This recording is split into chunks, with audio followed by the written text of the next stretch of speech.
하나님 아버지 은혜를 감사드립니다. 오늘도 우리를 불러주셔서 요한복음 마지막 시간을 보낼 수 있게 해주셔서 참 감사드립니다. 오늘 말씀은 예수님의 부활과 그리고 또 예수님께서 제자들을 다시 제자로 부르시는 내용을 봅니다. 하나님 오늘 말씀을 통해서 우리를 향하신 하나님의 뜻을 깨달아갈 수 있도록 도와주시고 예수님의 부활의 의미를 다시 한번 재발견하고 우리도 또한 제자로서 다시금 살아가겠다라고 고백하고 다짐하고 나아갈 수 있는 복된 시간이 될 수 있도록 도와주시옵소서. 우리 가운데 함께하여 주시는 주님, 저희에게 지혜로 허락해 주시고 하나님의 마음을 부어주셔서 말씀 속에서 우리가 은혜 받는 복된 시간 되게 하여 주시옵소서. 감사드립니다. 예수님의 이름으로 기도드립니다. 네. 네. 우리가 오늘 마지막 시간입니다. 우리가 첫 시간에는 요한복음의 배경하고 예수님의 초기 사역 1장부터 3장까지 한번 살펴봤고요. 그리고 두 번째 시간에 예수님의 공생의 7가지 표적과 7가지 자기 선언에 대해서 우리가 한번 나눠봤습니다. 그리고 우리가 지난 주간에 예수님의 마지막 일주일 12장부터 19장까지 말씀을 나눠보고 오늘은 제일 짧습니다. 20장하고 21장 예수님의 부활과 제자들에 대해서 우리가 말씀을 나눠보려고 합니다. 오늘은 두 가지를 나눠보려고 해요. 우리가 제목에서도 알 수 있듯이 예수님의 부활하고 예수님께서 제자들을 다시 제자로 부르시는 그런 내용을 볼 텐데요. 예수님의 부활은 기독교 신앙에 있어서 이제 가장 핵심이다라고 볼 수가 있겠죠. 십자가와 더불어서 가장 이제 핵심이다라고 볼 수가 있는데 한 가지 아쉬운 점은 이제 교회에서 십자가는 좀 많이 우리가 비중을 두고 있지만 그에 비해서 부활 신앙에 대해서는 좀 많이 좀 그에 비해서 좀 약한 것은 아닌가라는 생각이 드는데 사실 기독교가 태동되는 것은 부활 때문에 가능했던 것이죠. 십자가로 끝나서 되는 것이 아니라 부활이 있었기 때문에 바로 우리가 예수님을 믿고 또 예수님을 하나님의 아들로 고백할 수 있었던 것이다 라는 생각을 해봅니다. 그래서 오늘 예수님의 부활이 참 중요하다라는 것을 우리가 다시 한번 상기해 보면서 말씀을 좀 들어가 보고자 하는데요. 예수님께서 십자가에 달려서 돌아가시자 이제 아리마대 요셉이 예수님을 위해서 어떻게 합니까? 무덤을 헌납을 하죠. 그때 당시 이제 굴을 부자들만 들어갈 수 있는 안치될 수 있는 그런 굴에 예수님께서 안치가 됐는데, 근데 예수님의 시신이 이제 없어졌다라는 것입니다. 제가 캐나다 와서 이제 목회 사역을 하면서 한국하고 많이 달랐던 중에 하나가 이제 장례 예배가 많이 달라요. 캐나다 일단은 캐나다가 좋아요. 왜냐면 장례가 나면 예배가 좀 한 번으로 끝나거든요. 한국은 이제 장례가 보통 터졌다라고 표현하거든요. 장례가 터지면 일단 모든 사역을 다 제쳐두고 일단 임종 예배를 드리고 임종 예배 후에 그리고 입관 예배 드리고 그리고 발인 예배 드리고 하간 예배 드리고 그리고 그 사이사이에 위로 예배를 한 번 정도 드리거든요. 그러니까 좀 몇 번이니까 하나, 둘, 셋, 넷, 다섯, 여섯 번. 장례 한 번 터지면 한 6번 정도 예배를 드려요. 저희가 주간 했을 때 주간 안 하면은 그래도 또 한두 번 정도 위로 예배 이렇게 찾아가고. 그런데 캐나다는 한 번에 그냥 탁 끝나니까 아주 좋더라고요. 근데 이제 차이점이 뭐냐면 한국에서 이제 장례 예배를 드리면 한국은 보통 이제 그 관이 없거든요. 예배 드리는 그곳에 그냥 이제 사람들만 있고 그냥 거기에서 그냥 둥그렇게 앉아가지고 예배를 드리는데 캐나다는 예배를 드릴 때 그 시신을 그냥 앞에 두더라고요. 시신 이제 관에 이렇게 딱 있으면 관 뚜껑을 열어가지고 시신을 볼 수 있게. 그렇게 저도 처음에 딱 와가지고 그렇게 시신을 보면서 장례 예배를 드리니까 굉장히 나름대로 문화적으로 쇼크까지는 아니지만 되게 새롭다라는 그런 생각이 들었거든요. 근데 이제 이렇게 시신을 두고 예배를 드리다 보면은 이제 그 유족들이 그 시신을 보면서 정말 막 우세요. 정말 우실 거잖아요. 이렇게 이제 사랑하는 가족 관뚜껑 닫히기 전에 마지막으로 이렇게 보면서 막 이렇게 눈물을 흘리시는 거 보면 정말 그 타이밍에 하나님의 위로가 정말 필요하구나라는 그런 생각이 들더라고요. 근데 그 시신이 주는 중요성이 참 큰데, 근데 그 시신이 없어져 버렸어요. 예수님의 시신이. 그러니까 그 유대의 장례 문화도 그 두 가지로 나뉜다고 해요. 보통 이제 평지에 매장을 하거나 그리고 이제 굴에 매장을 하는데, 평지에는 보통 이제 가난한 사람들이 거기에 매장을 하고, 그리고 좀 아까 제가 말씀드렸다시피 좀 부자 돈 좀 있는 사람들은 이제 굴에 매장을 해서 굴에 매장하는데, 이제 그 어느 정도 하루 이틀 정도 시간이 지나면은 그 향품을 시신에 좀 이렇게 묻히면서 좀 이렇게 장례를 하는 어떤 그런 문화가 있다고 합니다. 이집트 같은 경우에는 향 처리를 해서 아예 미랄하는데 이 유대인 같은 경우에는 그 향을 몸에 이렇게 발라서 이렇게 부패를 조금 늦추는 어떤 그런 과정을 거친다고 합니다. 그래서 이제 그 일을 하기 위해서 막달라 마리아가 예수님께 찾아가는데, 그런데 시신이 없어졌다는 것이죠. 근데 시신이 언제 없어졌냐? 바로 안식 후 첫날에 없어졌다는 겁니다. 안식 후 첫날이라고 하면은 8일째죠. 안식일이 이제 7일이지 않습니까? 여러분, 안식일에 어떤 의미가 있습니까? 안식일은 바로 하나님께서 이 세상을 모두 다 창조하시고 안식하신 그 날을 기념으로 해서 이제 유대인들은 안식일에 모여서 이제 예배드리고 그렇게 하는데, 그 안식일 다음 날 8일째 되는 날 바로 예수님 시신이 없어졌다라는 것입니다. 이 8일째가 이제 어떤 의미가 있느냐? 8일째는 이제 새로운 창조가 시작된다, 그런 의미가 있습니다. 7일 때 하나님께서 창조를 끝나셨다. 그러면 그 다음 날 8일째 되는 날은 이제 새로운 창조가 시작된다. 바로 예수님께서 그 8일째 부활하신 게 바로 새 창조의 시작을 알리는 그런 의미가 될 것입니다.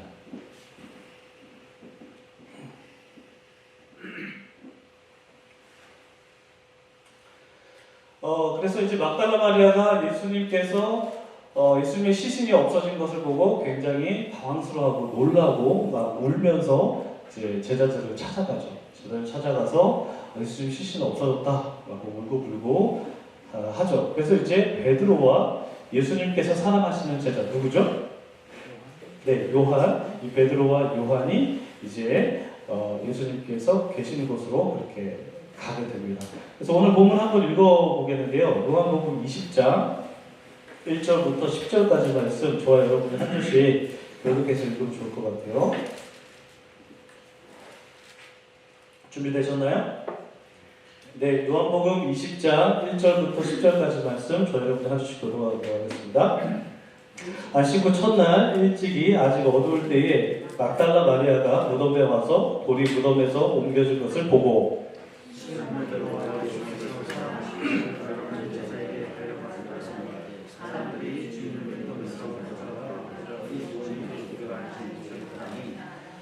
베드로와 그 다른 제자가 나가서 무덤으로 갈새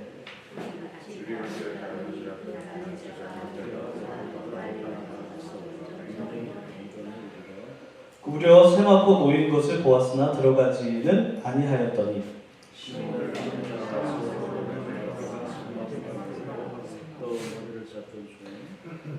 또 머리를 쌌던 수건은 세마포와 함께 놓이지 않고 다른 곳에 쌌던 대로 놓여 있더라.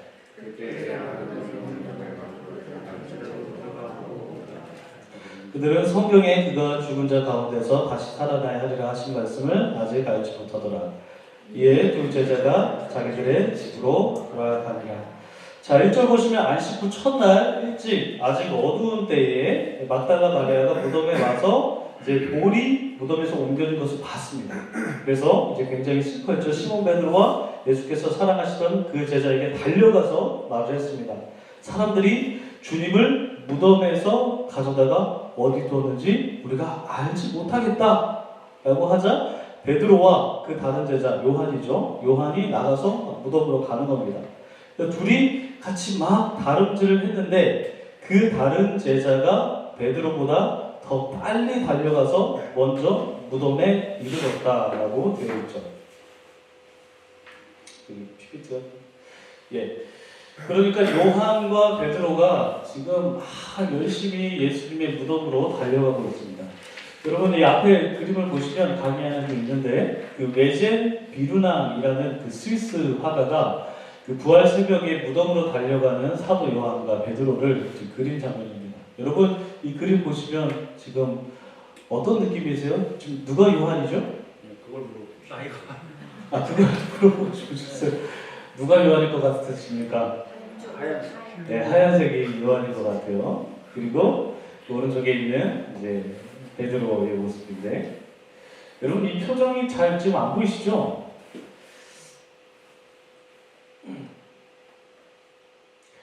이 표정을 보면은 그 지금 요한 같은 경우에는 굉장히 초조하고 뭔가 간절한 그런 눈빛으로 지금 걱정스럽게 이렇게 예수님을 향해서 달려가고 있습니다. 두 손도 이렇게 다 모아가지고 가슴 쪽에 이렇게 하고 그리고 또 베드로의 눈동자를 보면 뭔가 지금 넋이 나가 있는 것 같은 그런 눈동자입니다. 그래서 그리고 막 이 표정만 봐도 굉장히 조급해하고 있는 그런 모습이 보입니다.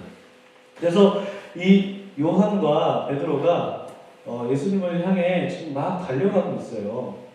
달려가고 있는데 누가 먼저 빨리 달려갔습니까?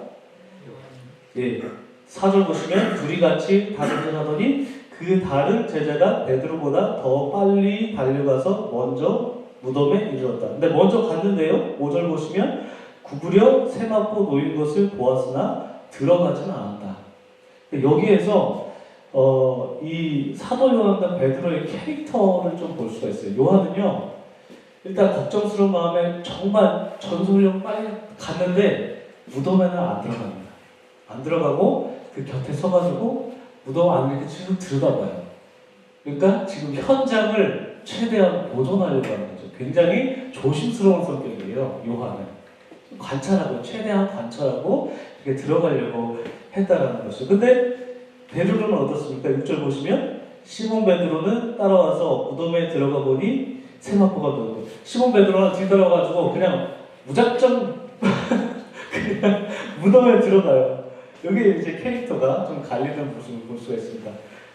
예, 무덤에 들어가서 막 사사시 살펴봤습니다. 그래서 이제 7절 보시면 또 머리에 쌌던 수건은 세마포와 함께 놓이지 않고 다른 곳에 쌌던 대로 놓이고 여러 가지 그때 무덤 안에 있었던 그런 상황들을 베드로가 발견하고 있는 모습을 보게 됩니다. 그런데 여기에서 이제 보다라는 말에 대해서 우리가 한번 좀 생각을 해보면 좋을 것 같아요. 이 보다. 먼저 여러분 강연 지금 보시나요? 보고 계시나요? 네. 강연 보고 계시면 거기에도 이제 설명이 되어 있는데 이제 보다라는 말 이제 2페이지 그 하단 보면 보실 수 있는데 이 부분에서 이제 보다라는 말이 총 3가지로 쓰였습니다. 첫 번째는 블레포이고요. 블레포는 이제 단순히 어떤 형상을 우리가 망막을 통해서 보는 그런 의미가 있고, 그리고 데오레오라는 이런 보다라는 의미는 주의 깊게 살펴보는 그런 의미가 있습니다. 그리고 세 번째 오라오라는 이 말은 의미를 깨달아 안다라는 의미가 뜻이 있습니다. 그래서 이 짧은 본문 1절부터 10절까지에 있는 이 본문 중에서 보다라는 말을 총 이제 4번 반복하는데 2번은 이제 같은 단어로 쓰였고 또 나머지 하나는 또 다른 단어, 나머지 하나는 또 다른 단어. 그러니까 보다라는 걸 굉장히 지금 강조하고 있다는 것을 우리가 알 수 있습니다.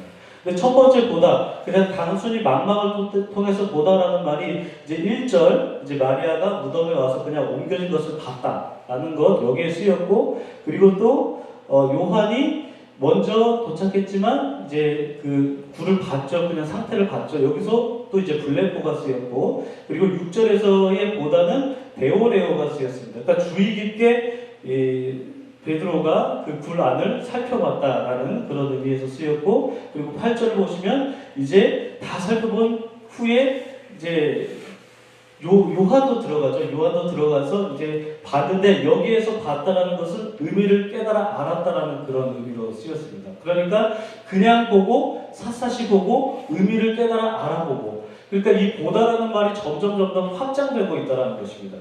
이 요한이 왜 이 보다라는 말을 강조했냐면 지금 부활하신 예수님께서 다시 살아나셨다, 부활하셨다라는 것을 이들이 직접 목격했다라는 것을 강조하기 위해서 이 보다라는 말의 단어를 지금 더 의미를 확장시켜서 그렇게 기록을 하고 있다라는 것입니다.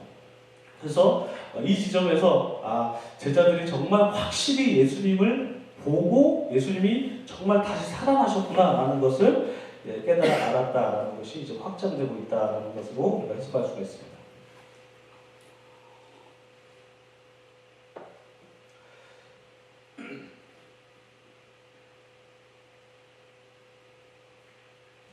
네, 그리고 이제 세 번째로 예수님과 막달라 마리아에 대한 그런 본문을 우리가 한번 살펴보도록 하겠는데요. 11절부터 우리가 쭉 한번 말씀 읽어볼까요? 11절부터 18절까지 말씀 저희로 우리 한 절씩 교독하도록 하겠습니다.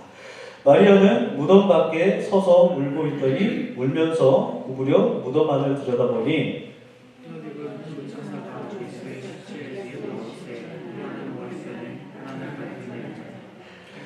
천사들이 이르되 여자여 어찌하여 우느냐 이르되 사람들이 내 주님을 옮겨다가 어디 두었는지 내가 알지 못함이니이다.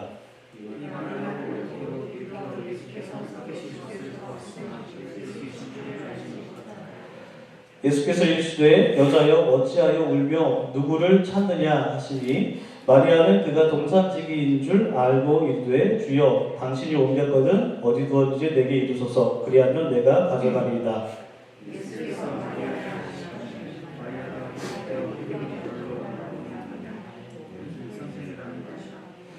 예수께서 이르시되 나를 붙들지 말라 내가 아직 아버지께로 올라가지 아니하였노라. 너는 내 형제들에게 가서 이르되 내가 내 아버지 곧 너희 아버지 내 하나님 곧 너희 하나님께로 올라간다 하라 하시니 막달라 마리아가 가서 제자들에게 내가 주를 보았다 하고 또 주께서 자기에게 이렇게 말씀하셨다 이르니라. 그 두 제자는요 예수님께서 없어졌다. 예수님의 시신이 없어졌다라는 것을 보고 확실히 그 의미를 깨닫고 이제 10절에 보시면 자기 집으로 돌아갔는데요. 막달라 마리아는 계속해서 그 빈무덤을 지키고 있었습니다. 막달라 마리아가 11절에 보시면 서서 울고 있었다라고 기록이 되어 있는데 이 서서 울고 있었다라는 말을 이제 헬라어 문법적으로 보면 계속해서 지금 울고 있었다라는 그런 말로 보입니다. 그러니까 막달라 마리아가 굉장히 지금 슬퍼하고 있었다라는 것이죠. 이 막달라 마리아가 그러니까 예수님의 사역을 굉장히 잘 도와줬던 것으로 보입니다.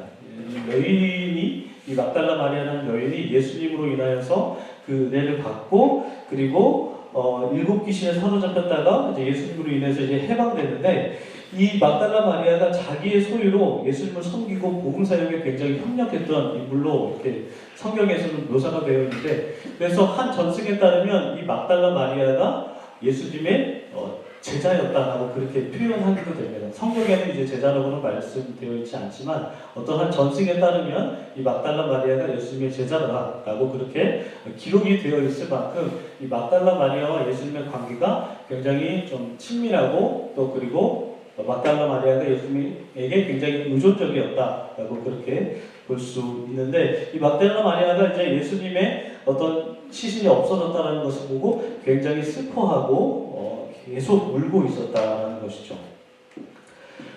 얼마나 슬퍼했냐면 14절 보시면 예수님께서 서 계신 것을 봤지만 예수이신 줄을 알지 못할 정도로 그렇게 슬퍼했는데 그런데 이 부분에 봤을 때 좀 예수님 부활하신 예수님이 좀 다른 모습이지 않았을까라는 생각이 들어요. 물론 이제 상흔도 있으시고 다 그렇지만 부활하신 예수님의 모습이 조금 다른 모습이지 않았을까라는 그런 생각이 살짝 들었습니다. 왜냐하면 이 마리아가 예수님을 봤다고 했을 때 14절에 예수께서 서 계시는 것을 보았으나 할 때 이 보았다는 말이 헬라어로 아까 뭐냐면 데오레오거든요. 데오레오가 무슨 뜻입니까? 아까 이번에 주의 깊게 살펴봤어요. 그러니까 부활하신 예수님이 있는데 주의 깊게 살펴봤는데 예수님을 알아보지 못했다는 거예요. 너무 슬퍼서 그랬을 수도 있고, 아니면 예수님의 모습이 조금 다른 모습이었나? 라는 그런 생각도 이제 살짝 들었다라는 것이죠. 그러니까 마리아가 착각할 정도입니다. 마리아는 이제 그가 동산직인 줄 알았다라고 15절에 이제 그렇게 기록을 하고 있는데, 근데 이제 마리아가 언제 예수님을 알아봅니까? 16절에 보시면 예수님께서 마리아야 라고 하시니까, 이름을 불러 드리니까 이제 마리아가 예수님이라는 것을 이제 깨닫게 되는 것이죠. 여러분, 이런 시 아십니까? 그 김춘수 시의 시인데요. 그 꽃이라는 시 아세요? 예. 예, 맞아요. 내가 그의 이름을 불러주기 전에는 그는 다만 하나의 몸짓에 지나지 않았다. 내가 그의 이름을 불러주었을 때 그는 나에게로 와서 꽃이 되었다. 예수님께서 마리아의 이름을 딱 불러줬을 때, 그때 마리아가 딱 이제 예수님을, 예수님이시군요, 선생님이시군요 라고 그렇게 딱 깨달았다는 것이죠. 되게 로맨틱하지 않습니까? 네. 그렇게 이름을 딱 듣고 이제 마리아가 예수님이다라는 것을 깨닫게 됩니다. 이 18절에 이제 18절 보시면 막달라 마리아가 가서 제자들에게 내가 주를 보았다라고 이렇게 또 되어 있는데, 이 보았다는 세 개 중에 뭘까요? 블레포하고 데오레오하고 오라오 중에 오라오입니다. 내가 확실히 예수님이 부활했다라는 것을 깨달아 알았다. 네. 처음에 사사시바실 때는 예수님인 줄 몰랐어요. 근데 예수님께서 마리아의 이름을 불러줬을 때, 예수님이시군요 라고 확실히 깨달아 알고, 그 사실을 이제 제자들에게 가서 말을 하고 있다라는 것이죠.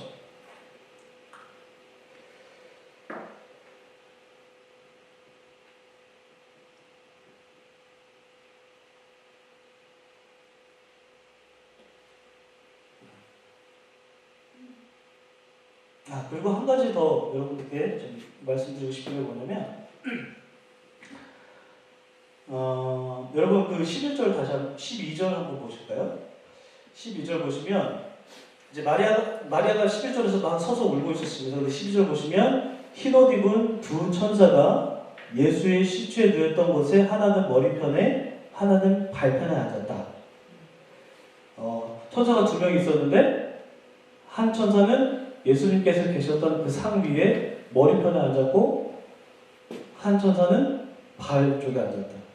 여러분, 이게 상징하는 게 뭐냐면, 구약적인 관점으로 봤을 때 이것은 바로 앞에 이제 그림에서 보시는 이 언약궤를 좀 떠올리게 하는 장면입니다. 여러분 언약궤 아시죠? 법궤.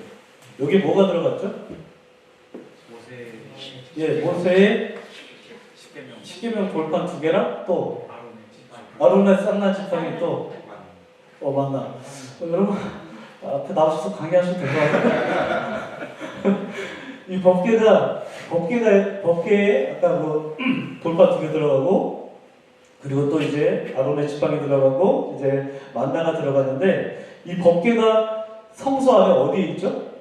성소하고 지성소에 있으면 지성소에 있죠. 지성소 저 안쪽에 대제사장만 1년에 한 번 들어간다는 것, 굉장히 거룩한 곳이죠. 이 법궤 위에 뚜껑을 속죄소라고 하는데, 이 속죄소에 천사 두 천사가 이렇게 딱 있습니다. 그러니까 지금 예수님께서 부활하셨을 때 천사가 둘 나타났죠? 둘 나타났는데, 한쪽은 예수님 머리에, 한쪽은 예수님 발에, 딱 이처럼 이와 같이 속죄소에 천사가 두 명이 딱 있는 것처럼 예수님께서 부활하신 그곳에 바로 천사들이 그렇게 둘이 딱 배치하고 있었다는 것이죠. 이것이 어떤 의미냐면, 바로 예수님께서 부활하신 것이 지성소에 있는 그 영광과 같은 아주 큰 영광이었다라는 것을 지금 나타내주고 있는 것입니다. 그리고 그것을 지금 막달라 마리아가 목격했다는 것입니다. 한 여인이 목격을 했다는 것이죠. 그렇게 막달라 마리아가 이제 예수님을 내가 직접 봤다, 하신 것을 봤다라고 제자들에게 말을 했는데, 근데 이제 의심하는 제자들이 또 생기게 되죠. 일단 우리가 본문을 먼저 한번 보도록 하겠습니다. 이 본문 요한복음 20장 19절부터 29절까지 말씀 먼저 시켜도록 할게요. 이날 곧 안식 후 첫날 저녁 때에 제자들이 유대인들을 두려워하여 모인 곳에 문들을 닫았더니 예수께서 오사 가운데 서서 이르시되 너희에게 평강이 있을지어다. 이 말씀을 가지고 손에 약불을 펴고 있으니 제자들의 주를 보고 기뻐하더라. 예수께서 또 이르시되 너희에게 평강이 있을지어다. 아버지께서 나를 보내신 것 같이 나도 너희를 보내노라. 이 말씀을 가지고 그들을 향하사 너희가 누구의 죄든지 사하면 사하여질 것이요 누구의 죄든지 그대로 두면 그대로 있으리라 하시니라. 그 제자 중에 하나로서 이루라는 예수께서 함께 있지 않으며 다른 제자들이 그에게 이르되 우리가 주를 보았노라 하니 도마가 이르되 내가 그의 손에 못자국을 보며 내 손에 그 못자국에 넣으며 내 손을 그 옆구리에 넣어보지 않고는 믿지 아니하겠노라 하니라.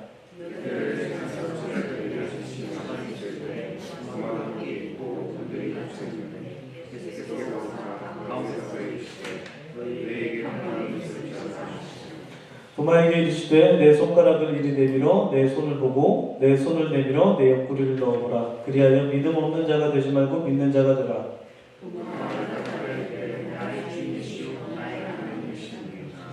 예수께서 이르시되 너는 나를 본거로 믿느냐? 보지 못하고 믿는 자들은 복되도다 하시니라.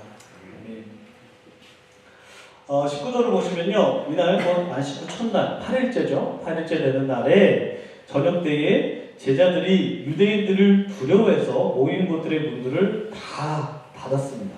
전부 다 닫았습니다. 근데 예수님께서 오셔서 가운데 서셨다라는 것이죠.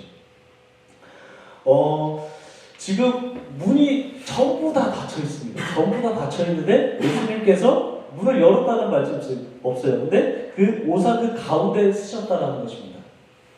그러니까 부활하신 예수님의 몸이라는 것이 그냥 공생애 때의 몸과는 조금 달랐다는 것이죠. 이게 공간적인 한계를 넘어서는 예수님의 육신이라는 것입니다. 그러니까 완전 새로운 몸. 고린도전서 15장을 여러분 읽어보시면 부활할 때 육체로 부활하는데 완전 새로운 육체로 부활한다고 그렇게 기록을 하거든요. 그러니까 예수님께서도 부활의 천년배가 되시는데 예수님께서 부활하신 그 부활하신 몸은 물론 사는이 다 있지만 정말 공간의 한계까지 초월하는 어떤 그런 새로운 몸이었다라고 신학자들은 그렇게 말을 합니다. 놀랍죠, 여러분? 그러니까 우리가 문을 다 닫고 있는데 예수님께서 갑자기 벽을 딱 이렇게 하셔가지고 가운데 딱 쓰셔가지고 너희에게 평강이 있을지어다 라고 그렇게 말씀하셨다는 것이죠. 여러분, 우리는 어떤 몸으로 부활할까요? 이런 상상 해보신 적 있으십니까? 우리는 어떤 몸으로 부활할까? 얼마 전에 이제 신한정 목사님께서 설교하실 때 아주 좋았던 그때로 좀 부활할 거다라고 말씀하시는데, 물론 좋았을 때로 부활할 수도 있겠지만 정말 새로운, 아주 새로운 개념의 육신으로 부활할 것 같다는 그런 생각이 듭니다. 기대되십니까? 억지로는 아니지. 네. 좀 이렇게 새로운 몸으로 부활하게 될 것을 기대해 봅니다. 그리고 이 문들이 다 닫혔다라고 기록이 되어 있는데 이것은 이제 제자들의 두려움을 상징하는 겁니다. 다 이제 유대인들이 들어올까봐 문을 다 닫아놓은 건데, 근데 예수님께서 그 문들을 닫아놓은 걸 통과하시고 오셔서 하신 말씀이 너희에게 평강이 있을지어다. 두려워하는 너희들이여, 너희들이 걱정하지 말아라. 너희들이 안심해라. 너희에게 평강이 있을지어다. 라고 예수님께서 그렇게 평강을 선포하십니다. 그리고 나서 22절을 보시면 예수님께서 어떻게 하시죠? 이 말씀하시고 그들을 향하사 숨을 내쉬며 이르시되 성령을 받으라 라고 말씀하십니다. 여러분, 이것은 전형적인 창세기 모티브가 들어가 있는 것입니다. 하나님께서 진흙으로 사람을 빚으시고 그 코에 생기를 불어넣어 주셨더니 사람이 생명이 될지라라고 창세기 말씀에 기록이 되어 있잖아요. 그 호흡이라는 것, 바람이라는 것, 이것은 성령을 의미하는 은유거든요. 성경에 이제 공통적으로 신구약을 넘나들어서 사용되는 은유가 이제 숨 그리고 바람, 이게 바로 이제 성령을 의미하는 건데, 그러니까 예수님께서 그 성령을 불어넣어 주셨다라는 것은 하나님께서 인간을 만드시고 호흡을 불어넣어 주셔서 사람이 생명이 돼서 이제 창조가 된 것처럼 예수님께서도 당신의 호흡을 불어넣어 주시면서 이제 그 성령을 불어넣어 주시면서 이제 그들 가운데 이제 성령이 임했다라는 것은 또 새로운 창조를 의미하는 것이기도 합니다. 창세기가 어떤 창조의 모티브로 이렇게 그러니까 하나님의 호흡을 사용하고 있다면 예수님께서도 이제 성령을 불어넣어 주셨다는 그런 표현이 새로운 창조를 의미하는 것이다라고 그렇게 볼 수가 있다라는 것이죠. 그렇게 해서 바로 예수님께서 성령을 불어넣어 주시는 그런 모습을 보게 됩니다. 그래서 이 제자들이 성령을 체험하고 나서, 여기에는 지금 완전한 성령 체험은 아니에요. 완전한 성령 체험은 오순절 사건 때 그때 일어나거든요. 사도행전 2장에서 그때 일어나는데, 이때는 이제 약간 일시적인 성령 운동이다라고 그렇게 학자들은 보고 있는데요. 근데 성령을 체험하고 나서 제자들이 또 달라지기 시작합니다. 그들이 두려워했지만 그들이 좀 달라지는 모습도 볼 수가 있다는 것을 우리가 알 수가 있죠. 여러분, 우리도 성령 체험하면 우리도 좀 삶이 좀 바뀌잖아요. 그죠? 저 같은 경우도 그 고등학교 시절에 성령 체험한 이후에 그때 제가 했던 성령 체험은 막 어떤 방언이 터지고 그런 건 아니었는데 가슴이 뜨거워지는 어떤 그런 성령 체험한 이후에 저도 삶이 좀 바뀌더라고요. 고등학교 때 이제 쉬는 시간에 제가 와 미쳤지, 큐티를 하고 뭐 애들이 막 이상하게 쳐다봐요. 지금 뭐하냐 이러면서 그렇게 성령을 체험하게 되면 막 바뀌잖아요. 여러분들도 마찬가지라고 생각해요. 여러분도 성령 체험하시면 그 전과 후가 좀 바뀌시죠. 어떻게 바뀌세요, 진짜? 어떻게 바뀌셨어요? 저는 네. 이 성경에 대해서 잘 모르니까 성경을 자꾸 읽게 되더라고요. 아, 성경을 네, 계속 성경을 읽게 되고 또 이렇게 막 강의 같은 걸 되게 많이 듣게 되더라고요. 아. 그래서 이제 알고 싶어지는 거예요. 아. 그런 경험. 그러셨군요. 그래서 또 이렇게 요한복음도 습관하신 거군요. 제가 원래 안 믿는 집안에서 태어났거든요. 그러셨어요? 결혼하면서부터 다니니까 좀 그런 게 있었어요. 그러셨군요. 성령 체험하면 그게 또 궁금하고 또 하나님의 말씀도 또 알고 싶고 그런 마음도 막 생긴다는 것이죠. 그러니까 제자들도 성령을 체험하고 나서 깜짝 놀라서 이제 막 하나님에 대한, 예수님에 대한 그런 열정이 막 생겼던 것 같습니다. 근데 또 나중 되면 또 바뀌어요. 이따 좀 살펴볼 건데. 근데 제자들이 막 그렇게 흥분되어 있을 때 한 사람이 굉장히 냉소적으로 반응하죠. 누굽니까? 누구죠? 도마입니다. 이게 카라바조라는 화가가 그린 그 의심하는 도마라는 그런 그림인데요. 보시면 이 도마가 지금 검지 손가락을 찔러가지고 지금 예수님의 창자국에 손가락을 넣어보고 있는 그런 장면을 지금 상상해서 카라바조라는 그런 화가가 그렸습니다. 여러분, 도마의 표정이 지금 어떠세요? 야, 이마에 지금 주름이 자글자글 하면서 지금 진짠가 하고 막 이렇게 딱 찔러보고 있는, 의심하고 있는 그런 모습이 묘사가 되어 있고, 예수님의 표정은 좀 어떠 보이십니까? 잘 안 보이시나요? 예수님의 표정은 지금 보시면은 굉장히 좀 슬퍼하시는 그런 표정으로 지금 이 화가가 그려놨습니다. 네가 이렇게 해야 나를 믿냐? 약간 이런 느낌으로 그렇게 지금 그려보고 있습니다. 그 주변에 있는, 뒤에 있는 제자들도 지금 되게 신기하듯이 그렇게 지금 쳐다보고 있는 어떤 그런 모습입니다. 그래서 도마는 예수님의 창자국을 만져봐서 직접 내 손으로 경험해 봄으로써 부활하신 주님을 믿게 되었다는 보는 것만으로도 믿지 않았습니다. 그러니까 요한복음에서 강조하고 있는 이 보다라는 것, 이 보다라는 것을 넘어서는 불신을 갖고 있었다는 것이죠. 이 도마는 내가 직접 내 감각 기관을 통해서 내 촉각을 통해서 그 경험해봐야 하나님 예수님께서 부활하신다라는 것을 내가 믿겠다라고 그렇게 해서 이렇게 예수님을 만져봅니다. 그리고 나서 예수님께서 진짜 살아나셨구나라고 이제 믿게 돼서 고백을 하죠. 뭐라고 고백합니까? 28절에 나의 주님이시오 나의 하나님이십니다라고 그렇게 고백을 하죠. 그렇지만 예수님께서 말씀하신 29절에 너는 나를 본고로 믿느냐 보지 못하고 믿는 자들은 복되다. 여기서 이제 보다라는 말은 단순히 눈으로 보는 것을 넘어서는 어떤 도마처럼 더 확실한 증거를 갖기를 원한다는 어떤 그런 의미가 담겨 있는 것이죠. 그것을 보지 못하고 믿는 자들은 복되다라고 예수님께서 이렇게 말씀을 해주십니다. 요한복음 원래 여기서 끝납니다. 원래는 20장까지예요. 원래는 20장으로 끝나요. 보시면 30절, 31절 제가 강의안에는 안 써놨는데 읽어드리면요. 예수께서 제자들 앞에서 이 책에 기록되지 아니한 다른 표적도 많이 행하셨으나 오직 이것을 기록하면 너희로 예수께서 하나님의 아들 그리스도이심을 믿게 하려 하며 또 너희로 믿고 그 이름을 힘입어 생명을 얻게 하려 함이니라. 딱 종결입니다. 원래는 20장이 딱 끝나는데 21장이 부록으로 이제 들어갔다는 것이죠. 21장은 이제 요한복음에만 나오는 그런 사건입니다. 이제 21장에서 이제 우리가 제자도에 대해서 좀 생각을 해보겠는데 지금 부활하신 예수님을 다 경험을 했습니다. 제자들이 경험을 했는데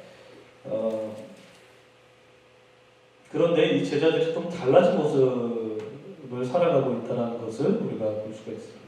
요한복음 21장 1절부터 14절까지 말씀 우리가 한번 좀 읽어볼까요? 1절부터 14절 제가 먼저 읽고 교독을 읽겠습니다. 그 후에 예수께서 디베랴 호수에서 또 제자들에게 자기를 나타내셨을 뒤 나타내신 일은 이러하니라. 베드로가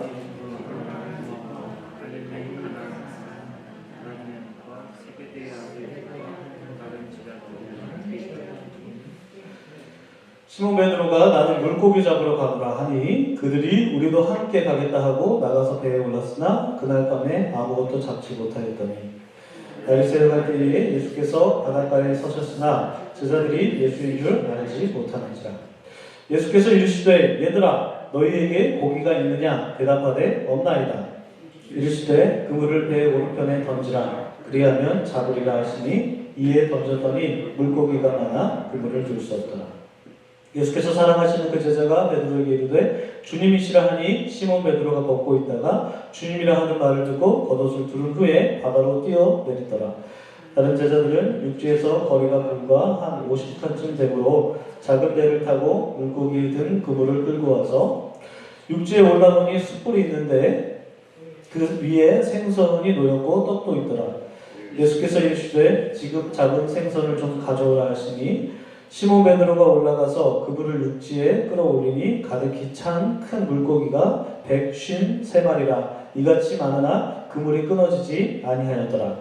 예수께서 이르시되 와서 조반을 먹으라 하시니 제자들이 주님이신 줄 아는 고로 당신이 누구냐 감히 묻는 자가 없더라.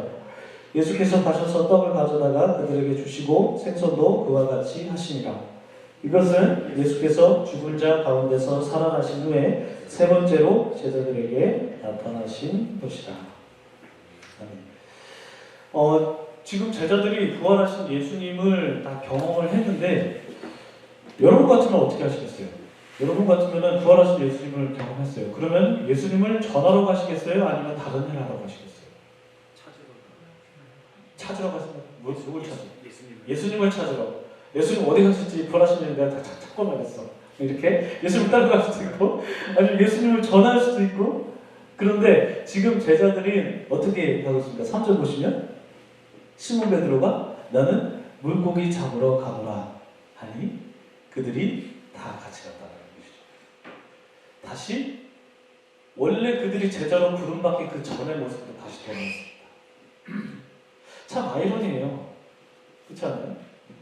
부활하신 예수님을 경험하고 그리고 그 전에 예수님과 함께 3년 동안 공생애를 같이 했고 그리고 예수님께서 하신 사역들을 다 받고 그리고 예수님께서 너희들이 나처럼 이렇게 살아야 되고 하나님 말씀 전해야 되고 또 성령의 능력을 힘입어서 기적을 베풀어야 된다라고 그렇게 공생애 3년 동안 말씀하셨는데 부활하신 예수님도 봤는데 그런데 다시 그들의 삶이 리셋이 됐다는 거죠. 다시 그들의 생업의 현장으로 다시 돌아갔다. 네? 먹고 살아야 되는 거? 물론 먹고 살아야겠죠. 그런데 먹고 살아야 되는데 뭐 그들이 뭐 예수님 따라다닐 때 뭐 먹고 살았습니까? 다 먹고 살았는데. 근데 여기에서 보여주는 의미가 있다고 저는 생각이 들어요. 이들이 다시 그들이 물고기를 잡았다라는 그런 것을 봤을 때. 그래서 예수님께서도 이들을 부르셨을 때 어떻게 부르십니까? 5절 보시면 예수께서 이르시되 얘들아 얘들아라고 부르셨어요. 얘들아. 이 얘들아라는 말에 담긴 제자들의 상태가 있습니다. 이 얘들아라는 말이 헬라어로 파이디온이라고 해요. 파이디온. 이 파이디온인데 이 파이디온은 청소년보다 더 어린 아주 어린 아이들을 부를 때 이 파이디온이라고 부릅니다. 지금 다 큰 성인인데 얘들아 불렀다는 것은 이것은 뭔가 의미가 있다는 거예요. 그러니까 고기를 잡고 있는 제자들의 모습이 제자로서의 삶이 아닌 거다 라고 예수님께서 그렇게 생각하실 줄 얘들이라고 부르는 거예요. 그러니까 예수님께서 제자들을 파이디온 이렇게 부른 것은 너희들이 더 성장하고 너희들이 더 성숙해야 된다라는 그런 의미가 담겨 있다라는 것이죠. 그래서 그렇게 부르시고 나서 또 예수님께서 아주 이제 다시 그들이 예수님의 제자로 그 불려졌을 때 그때의 상황이 묘사되는 그런 사건을 예수님께서 행하시거든요. 그 6절인데 이르시되 그물을 배 오른편에 던지라 그리하면 잡으리라 하시니 이에 던졌더니 물고기가 많아 그물을 들 수 없더라. 여러분 이 6절 말씀이 그 제가 바로 3번에 나를 배치했는데 이거 누가복음 5장 말씀하고 굉장히 거의 흡사한 말씀이 되어 있습니다. 누가복음 5장에 제자들이 물고기 잡으러 갔는데 물고기 잡을 수 없어가지고 예수님께서 야 저기 그물 오른편에 던져봐라 해서 많이 잡았다라는 그런 내용이 5장에도 기록되어 있고 누가복음 5장에 근데 그 5장이 바로 예수님께서 제자들을 부르시는 사건이에요. 근데 그 부르심의 사건을 지금 예수님께서 부활 이후에 다시 지금 행하시고 있다는 것이죠. 여러분 이게 뭘 의미할까요? 제자들이 지금 제자의 길을 떠나서 자신을 위해서 그렇게 살아가고 있는데 예수님께서 너희들 그렇게 살지 말고 너희들 다시 나의 제자로서의 삶을 살아라. 그런 말씀을 해주시기 위해서 그 예전에 있었던 제자 부르심의 사건을 다시 한번 보여주신 것이 아닌가 라는 생각이 듭니다. 그래서 제자들이 예수님이라는 것을 알고 그리고 예수님과 함께 만나게 되죠.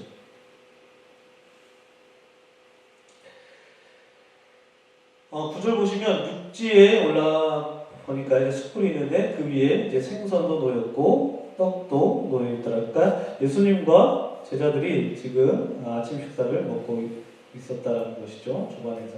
조반으로 먹고 있었다는 것이죠. 그런데 여러분 여기서 이 물고기를 나타내는 헬라어가 또 다르게 쓰였습니다. 어떻게 쓰였냐면 이 물고기를 나타내는 헬라어가 두 가지예요.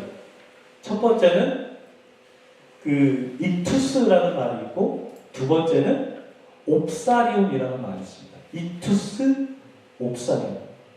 이 이투스라는 물고기는 어떤 뜻이냐면 상품성이 있는 물고기, 좋은 물고기이고요. 옵사리온이라는 물고기는 상품성이 없는 가난한 사람들이 먹는 물고기가 옵사리온입니다. 이 특별히 그 요한복음 6장에 그 예수님께서 오병이어 기적을 하실 때 그 작은 어린아이가 예수님께 물고기를 드리잖아요. 그때 물고기가 바로 옵사리온이었거든요. 그러니까 그 상품성이 없는 그 물고기를 예수님께 드렸을 때 예수님께서 그것을 축사하셔서 많은 사람들에게 먹이게 하셨는데, 여기에서도 옵사리온이라는 말도 쓰였고, 그리고 익투스라는 말이 쓰였습니다. 익투스라는 말이 어디서 쓰였냐면 6절 말씀에 이르시되 배 그물을 배 오른편에 던지라 그리하면 잡으리라 하시니 이에 던졌더니 물고기가 많았다. 여기에서 물고기는 익투스가 쓰였어요. 상품성이 있는 좋은 물고기. 그런데 그들이 와가지고 이제 예수님과 조반을 먹을 때의 물고기는 바로 옵사리온이라고 쓰였습니다. 6절은 익투스라고 쓰였고, 그리고 그 밑에 있는 그들이 이제 예수님과 함께 조반을 먹었을 때의 생선, 9절이네요. 9절에는 이제 옵사리온이라고 쓰였습니다. 이 익투스와 옵사리온은 왜 이제 다르게 썼냐면, 예수님께서 이제 기적을 베푸셨을 때 그들이 잡은 물고기는 이제 익투스라는 것인데, 그것이 굉장히 상품성이 있는 것이기도 하지만, 이 익투스가 담고 있는 말의 뜻이 무엇이냐면, 이 익투스는 바로 하나님의 예수 그리스도, 예수는 그리스도 하나님의 아들 구원자라는 뜻입니다. 이 익투스가. 이 익투스가 물고기라는 뜻이 있는데, 이 익투스는 예수는 그리스도 하나님의 아들 구원자라는 그 말을 헬라어로 했을 때 그 앞글자만 딱 떼면은 익투스가 돼요. 그래서 제자들이 물고기를 많이 잡았을 때 그것은 단순한 상품성 좋은 물고기라기보다도 너희들이 사람 낚는 그런 제자로 살아가라는 그런 의미가 담겨있는 뜻이기도 하다라는 것입니다. 그래서 여러분, 그 그리스도인을 나타낼 때 물고기 모양을 쓰잖아요. 거기에 헬라어가 이렇게 막 적혀 있잖아요. 그게 바로 이투스. 바로 예수는 그리스도 하나님의 아들이라는 뜻입니다. 그래서 제자들이 물고기를 잡았을 때 익투스를 잡았다는 것은 다시 제자로서 부르시는 그런 예수님의 모습, 예수님의 의미가 그렇게 담겨 있다는 것이죠. 그래서 그들이 먹은 물고기와 잡은 물고기를 헬라어로 좀 차이를 둠으로써 그들이 어떤 삶을 살아가야 되는지를 예수님께서 다시 보여주셨다는 것입니다.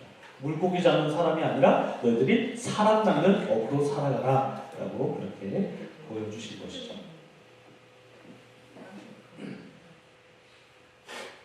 그리고 나서 이제 예수님께서 베드로에게 내 양을 치라, 내 양을 먹이라 이렇게 말씀을 하시는데요. 우리 본문을 한번 읽어볼까요? 본문 요한복음 21장 15절부터 우리가 마지막 절까지 한번 읽어보도록 하겠습니다. 그들이 조반 먹은 후에 예수께서 시몬 베드로에게 이르시되 요한의 아들 시몬아 내가 이 사람들보다 나를 더 사랑하느냐 하시니 이르되 주님 그러하나이다. 내가 주님을 사랑하는 줄 주님께서 아시나이다. 이르시되 내 어린 양을 먹이라 하시고 또 두 번째 이르시되 요한의 아들 시몬아 내가 나를 사랑하느냐 하시니 이르되 주님 그러하나이다. 내가 주님을 사랑하는 줄 주님께서 아시나이다. 이르시되 내 양을 치라 하시고 세 번째 이르시되 요한의 아들 시몬아 내가 나를 사랑하느냐 하시니 주께서 세 번째 내가 나를 사랑하느냐 하심으로 베드로가 근심하여 이르되 주님 모든 것을 아시오매 내가 주님을 사랑하는 줄을 주님께서 아시나이다. 예수께서 이르시되 내 양을 먹이라. 내가 진실로 진실로 내게 이르노니 내가 젊어서는 스스로 휘뛰고 원하는 것으로 달려거니와 늙어서는 내 팔을 벌리더니 남이 내게 휘띄우고 원하지 아니하는 곳으로 들어가리라. 이 말씀을 하시면 베드로가 어떠한 죽음으로 하나님께 영광을 돌릴 것을 가르치심이로라. 이 말씀을 하시고 베드로에게 이르시되 나를 따르라 하시니 베드로가 돌이켜 예수께서 사랑하시는 그 제자가 따르는 것을 보니 그는 만찬 속에서 예수의 품에 의지하여 주님, 주님을 파는 자가 누구니이까 묻던 자더라. 이에 베드로가 그를 보고 예수께 여짜오되 주님, 이 사람은 어떻게 되겠사옵나이까? 예수께서 이르시되 내가 올 때까지 그를 머물게 하고자 할지라도 내게 무슨 상관이냐? 너는 나를 따르라 하시더라. 이 말씀이 형제들에게 나가서 그 제자는 죽지 아니하겠다 하였으나 예수의 말씀은 그가 죽지 않겠다 하신 것이 아니라 내가 올 때까지 그를 머물게 하고자 할지라도 내게 무슨 상관이냐 하신 것이더라. 이 일들을 증언하고 이 일들을 기록한 제자가 이 사람이라. 우리는 그의 증언이 참된 줄 아노라. 예수께서 행하신 일이 이외에도 많으니 만일 낱낱이 기록된다면 이 세상이라도 이 기록된 책을 두기에 부족한 줄 아노라. 라고 이렇게 요한복음이 끝나게 됩니다. 여기서 이제 15절을 보시면요. 그들이 조각 먹은 후에 예수께서 시몬 베드로에게 이르시되 요한의 아들 시몬아 내가 이 사람들보다 나를 더 사랑하느냐라고 그렇게 기록을 하고 있는데 여기서 이제 이 사람들이라는 말이 헬라어로 대명사로 쓰였습니다. 그러니까 사람이라는 헬라어를 쓰지 않고 대명사라고 쓰였는데 이 대명사가 인칭 대명사, 사람을 나타내는 인칭 대명사라고도 쓰이고 그리고 사물을 나타내는 대명사로도 쓰입니다. 그래서 예수님께서 네가 이 사람들보다 거기 있는 제자들보다 나를 더 사랑하느냐 이렇게 해석할 수도 있고 네가 이것들보다 나를 더 사랑하느냐 여기서 이것이 무엇일까요? 물고기. 이 물고기보다 너희가 잡은 이 물고기보다 너희들이 지금 이 물고기 잡으려고 제자의 길을 떠나서 지금 살아가고 있는데 너희가 이것들, 이 물고기보다 나를 더 사랑하느냐? 라고 예수님께서 물어보셨다는 것입니다. 우리가 막 열심히 돈을 벌고 있습니다. 열심히 내가 원하는 것만 하고 있습니다. 예수님 딱 가까이 나타나셔서 너희들 이것들보다 나를 더 사랑하느냐? 라고 그렇게 이제 말씀하신 셈이 된 것이죠. 근데 여기서의 물고기는 익투스가 아니라 옥살이요.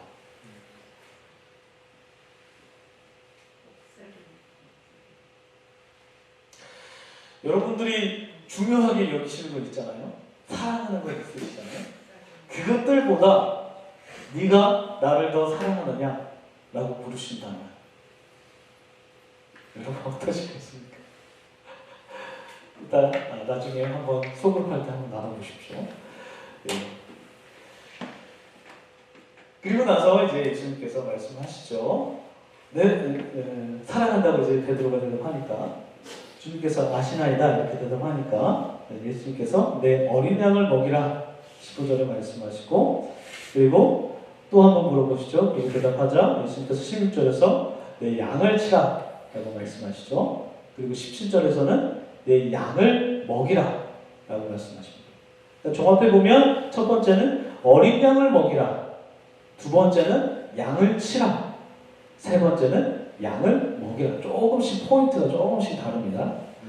어린 양을 먹이라라는 것은 15절에 이제 어린 양이라는 것은 이제 약자들을 의미하는 것이죠. 약자들을 돌보라 라는 의미가 되고 양을 치라 16절에 양을 치라는 것은 내 백성들을 지도하고 감독해라 라는 것입니다. 이제 목자들이 막대기 들고 양을 칠 때 여기 가면 안 돼, 저기 가면 안 돼 이렇게 지도하고 감독하듯이 베드로에게 네가 나의 백성들을 지도하고 감독해라 라는 그런 의미가 담겨 있고요. 그리고 양을 먹이라 라는 것은 첫 번째와 비슷하게 이제 약자들이라기보다 내 백성들을 품고 내 백성들을 사랑하라 라는 그런 의미로 볼 수가 있습니다. 그래서 예수님께서 이렇게 위임 명령하십니다. 근데 참고사항으로 저 6페이지 첫 번째에도 이제 기록을 해놨는데요. 예수님께서 네가 나를 사랑하느냐라고 물으실 때 이때 사랑하느냐는 아가페로 물어보셨습니다.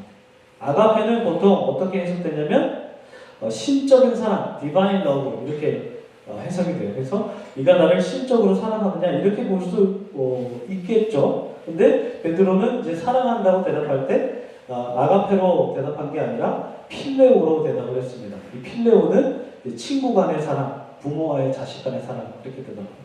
그렇게 또 해석이 돼요. 그러니까 예수님께서 신적으로 사랑했는데 베드로는 내가 그냥 일반적인 사랑으로 이렇게 대답했다 이렇게 볼 수 있는데 그런데 요한복음에서는 이 아가페하고 이제 필레오라는 말이 거의 똑같이 쓰이기 때문에 여러분 혹시 이런 얘기를 들으시면은 이거 그냥 똑같은 건데 라고 그냥 생각하시고 넘어가시면 된다라고 말씀드리고 싶어서 이렇게 참고사항으로 적어드렸습니다. 그렇게 예수님께서 내 양을 먹이라 내 양을 치라 베드로에게 말씀을 하시고 베드로가 어떻게 살아가게 될지 18절에서 말씀하십니다. 18절 보시면 내가 진실로 진실로 내게 이르노니 내가 젊어서는 스스로 띠뛰고 원하는 곳으로 다녔거니와 늙어서는 내 팔을 벌리니 남이 내게 띠띠우고 원하지 아니하는 곳으로 데려가리라. 여기서 팔을 벌린다는 것은 십자가 죽음을 의미합니다. 베드로도 십자가 달려서 죽었거든요. 십자가 죽음을 의미하고 띠는 체포하는 포승줄을 의미합니다. 그리고 네가 원하지 않는 곳으로 가겠다라는 것은 처형장을 의미한다는 것이죠.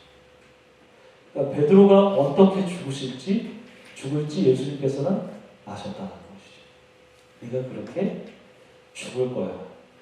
그렇지만 나를 따랐으면 좋겠다. 그렇게 예수님께서 말씀하십니다. 그러니까 제자도라는 것은 핵심이 결국은 자기 십자가를 지고 예수님의 뒤를 따르는 것이다. 그렇게 볼 수가 있습니다.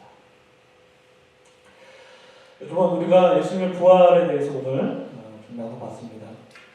예수님의 부활, 시신이 없어졌다는 것에 대해서 마리아가 굉장히 슬퍼했고, 그리고 베드로와 요한이 그 사실을 알고 달려가고 그 시신이 없어진 그곳을 막 살피는 장면 우리가 살펴봤고, 그리고 또 제자들이 다시 돌아와서 있었을 때 예수님께서 그곳에 오셔가지고 제자들에게 두려워하는 제자들에게 평안이 있을 것이다 라고 말씀하시고, 그리고 의심하는 도마에게 나타나셔서 창자국을 만져봐라 라고 말씀하시면서 이제 부활하신 예수님을 증거하시고, 그리고 나서 다시 제자들이 그들의 삶으로 리셋되는 그 현장에 예수님께서 찾아가셔서 다시 그들을 제자로 부르시는 이런 예수님의 마지막 모습을 우리가 요한복음을 통해서 한번 살펴보았습니다. 아주 짧게 그런 사주라는 시간으로 요한복음 1장부터 21장까지 정말 말도 안 되게 그냥 속성으로 이렇게 나눠봤는데요. 많이 빠진 부분이 너무 많이 있어서 저도 좀 아쉬운 부분이 있고, 그리고 정말 이게 한두 구절만 놓고도 설교가 가능하고 또 강의가 가능한 그런 많은 내용을 담고 있는 부분도 많이 있는데, 그래서 다 생략하고 중요한 부분 딱딱딱딱 이렇게 해가지고 한번 나눠봤습니다. 여러분 어떠셨는지 잘 모르겠어요. 저도 막 정신이 없고 이게 복잡한데 여러분들 잘 정리하셨으면 좋겠고, 또 우리 나눔 시간 가질 때 여러분들 오늘 말씀을 통해서 여러분들 삶도 좀 잘 나눠보셨으면 좋겠습니다. 네, 기묘한 요한복음 이야기 이것으로 마쳤습니다. 여러분 그동안 수고 많으셨습니다. 네,